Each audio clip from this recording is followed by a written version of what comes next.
الحمد لله رب العالمين. Hey there. والصلاة والسلام Subscribe على to my سيد channel الأنبياء and also والمرسلين press this أما bell بعد. icon. قال الله سبحانه وتعالى في كتابه العظيم: أعوذ بالله من الشيطان الرجيم. بسم الله الرحمن الرحيم. يا أيها الذين آمنوا قوا أنفسكم وأهليكم نارا إلى آخر الآية. صدق الله العظيم. حضرات علماء کرام، دانشوران قوم ملت، معزز سامعین عظام، سب سے پہلے میں اللہ کا شکر ادا کرتا ہوں کہ اللہ پاک نے ان رسومات قبیحہ جن کا کہیں وجود قرآن حدیث میں نہیں ہے، ان کے خاتمے کے لیے علماء کرام نے جو اتنا عظیم الشان اجلاس کا انعقاد کیا ہے، وہاں شریک ہونے کی ہمیں توفیق بخشی۔ ثانیاً میں ان نوجوانان علماء کرام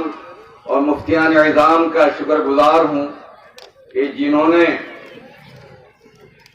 ایسے موقع پر کہ جہاں اس علاقہ میوات میں جو بہت بڑی بیلٹ ہے اور اس میں ہمارا نوجوان جو بے راہ روی کا شکار ہے اور ہم خود بھی اس کے شکار ہیں،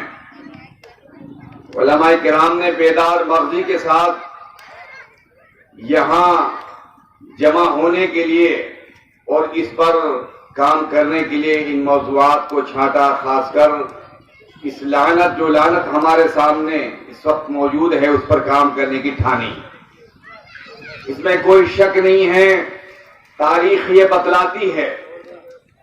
اور تاریخ اس بات کی گواہ ہے کہ ہر دور میں جمع غفیر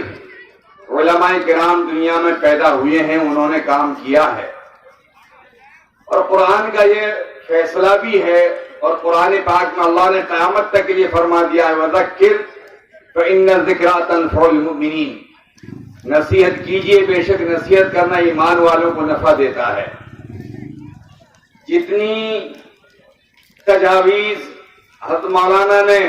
ابھی پڑھ کر کے سنائی ہیں، مجھے اس جرم کا اعتراف ہے اور میں خود اقرار کرتا ہوں اور مجھے تسلیم ہے کہ ان تجاویز جتنی پڑھی گئی ہیں، ان تجاویز میں سے اکثر ہماری شمولیت خواہ وہ نکاح پڑھانے کی شکل میں رہی ہو یا جہیز دینے کی شکل میں رہی ہو یا لینے کی شکل میں رہی ہو یا شریک ہونے کی شکل میں رہی ہو، میں سمجھتا ہوں اس سے کوئی معارضہ منازع شاید کوئی ہو تو ہو، بلکہ نہیں ہے۔ لیکن مایوس ہونے کی ضرورت نہیں ہے۔ رہ جاتا سوال اس بات کا کہ یقیناً آج اگر بے شک یہ میدان تو بہت بڑا ہے، لیکن تشہیر کے اعتبار سے اور عمومیت کے اعتبار سے بہت کم لوگ یہاں نظر آئے، لیکن مسئلہ کثرت پر نہیں ہے۔ سوال یہ پیدا ہوتا ہے کہ حلقہ ٹپوکڑا کے ائمہ علماء خطباء نے اتنا مستحسن قدم اٹھایا ہے، مجھے امید ہے کہ انشاءاللہ یہ نوجوان علماء اس میں 100% کامیاب ہوں گے انشاءاللہ۔ اللہ تعالیٰ ان کی کاوش کو، ان کی محنتوں کو بے انتہا قبول فرمائیں۔ میوات میں کوئی جرم اب ایسا نہیں رہا ہے کہ جو ہم نے نہ کر لیا ہو یا ہمارے نوجوان بچے اور مختلف عمروں کے آدمی نہ کر چکے ہوں۔ اللہ سے توبہ کرنے کی ضرورت ہے اور اس کے خاتمے کے لیے بھرپور کوششیں کرنی چاہیے۔ ابو داؤد شریف کی روایت ہے کہ جس قوم کے اندر اللہ کی نافرمانیوں کا چرچا ہوگا اور اللہ کی نافرمانیاں جس قوم میں رائج ہو جائیں گی اور جس قوم کے اندر خرافات خزعبلات قائم ہو جائیں گی اور اس قوم کے اندر ایسے افراد موجود ہوں گے بااثر، خواہ وہ علماء ہوں یا ذمہ دار ہوں، اگر ان برائیوں کے خاتمے کے لیے کوششیں نہیں کریں گے تو اللہ تعالیٰ ان کو اس وقت موت نہیں دیں گے جب تک وہ عذاب میں گرفتار نہ ہو جائیں۔ اللہ تعالیٰ ہماری حفاظت فرمائیں۔ اور ایک روایت میں ہے، ترمذی شریف کی روایت میں ہے کہ قسم ہے اس ذات کی جس کے قبضے میں میری جان ہے، اگر امر بالمعروف نہیں عن المنکر پر عمل نہیں کیا گیا تو پھر اللہ پاک ایسا وقت بہت جلدی لے کر کے آئیں گے کہ اگر آپ پھر دعائیں بھی مانگیں گے تو آپ کی دعائیں قبول نہیں ہوں گی۔ اور نوجوان طبقہ چکا ہے، انسان کی زندگی اتنی قیمتی ہوتی ہے اور اس کا ایک حصہ اتنا قیمتی ہے کہ اس میں انسان کے اعضاء جوارح بڑے مضبوط ہوتے ہیں، مستحکم ہوتے ہیں، دل و دماغ بہت اچھے طریقے سے کام کرتا ہے۔ لیکن افسوس کی بات یہ ہے کہ ہمارے نوجوان شراب، جوا، سٹا، فحش فلمیں، موبائل پہ گندی تصویریں دیکھنا یہ عام بات ہے، اور آپ اور ہم اس سے بچ نہیں سکتے۔ اگر ماں باپ صرف یوں کہہ کے ڈال دیں کہ جناب ہم نے بچوں سے بہت کہہ لیا، نہیں، آپ کی ذمہ داری ہے۔ بلکہ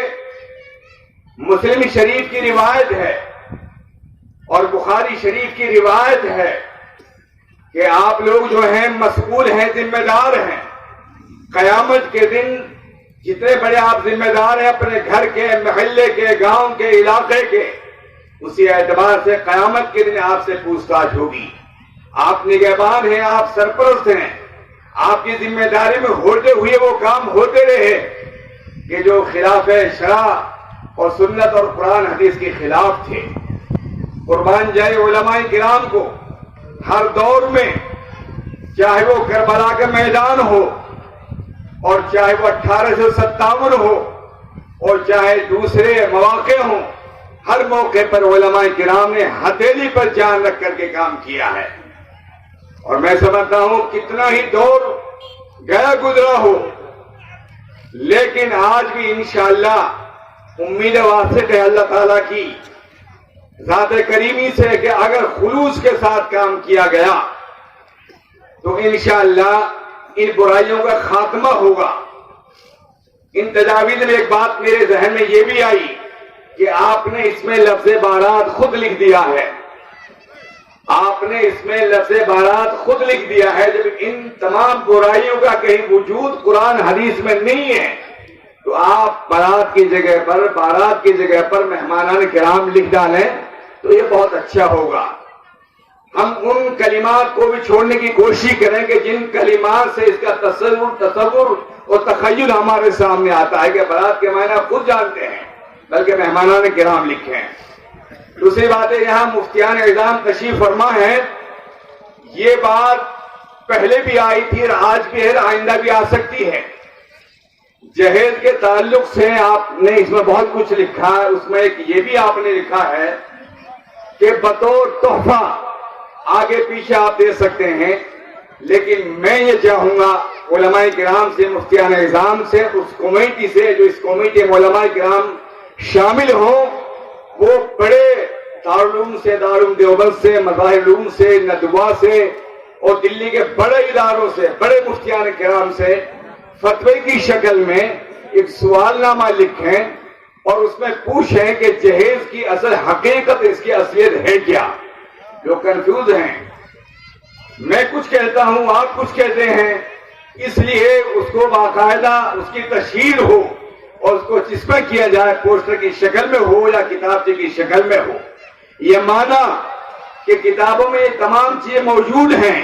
لیکن ایک ایسے موقع پر اس معاملے کو آپ نے اٹھایا ہے جس کی بڑی ضرورت تھی، تو ایسے موقع پر بہت ہی وضاحت کے ساتھ میں، تفصیل کے ساتھ میں اس جہیز کی، وہی اس کو منسوب کرتا ہے فاطمہ رضی اللہ تعالیٰ عنہ کو آپ صلی اللہ علیہ وسلم نے یہ دیا وہ دیا۔ آپ شریعت کی روشنی میں باقاعدہ اس کو لکھیں اور کتابی شکل میں ہو، اردو کے ساتھ ساتھ ہندی اور انگریزی میں بھی وہ کتاب کیا ہو۔ میں بیان کے لیے یہاں کھڑا نہیں ہوا ہوں، بلکہ میں اپنے آپ سے یہ کہتا ہوں، اگر میں نے صرف اس پر عمل کر لیا کہ ہم ایسی برات میں شریک نہیں ہوں گے کہ جب آپ نے لکھا ہے کہ صرف اتنے آدمی ہوں گے، اس سے زائد اگر آدمی ہوں گے اور وہ خرافات ہوں گی جو آپ نے لکھی ہیں، آپ نکاح نہیں پڑھائیں گے، تو میں سمجھتا ہوں 85% آپ اس میں کامیاب ہو جائیں گے۔ آپ اس دعوت میں شریک نہ ہوں اور اسی طریقے سے آپ جہیز کے دینے میں بھی شریک نہ ہوں اور لینے میں بھی شریک نہ ہوں، بلکہ واسطہ خیر